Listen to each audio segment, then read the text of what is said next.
one-sided that ass shows your beating. grit right there when you get rocked and come back though, nigga. Shit. So, and he did. Teal didn't get stopped. What do you guys think about Teofimo Senior saying what did he the do zone in that set him next up? round? What Kambosos do in that next round? When Kambosos got dropped, he wasn't really hurt. He wasn't out on his feet. He showed stamina. No. That nigga was out. That nigga was out on his feet, yo. He was out, yo. Hey, 150. He was out. No. Hold Can I ask on. you a question? No, I'm just saying from what I seen, bro.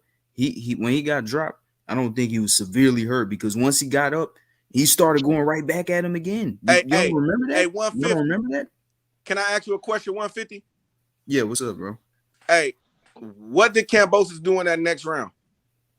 When he got you talking about the 11th? Yeah. The next round he was cooking him, bro. He was hitting him with that overhand right the whole time. Beating the shot up.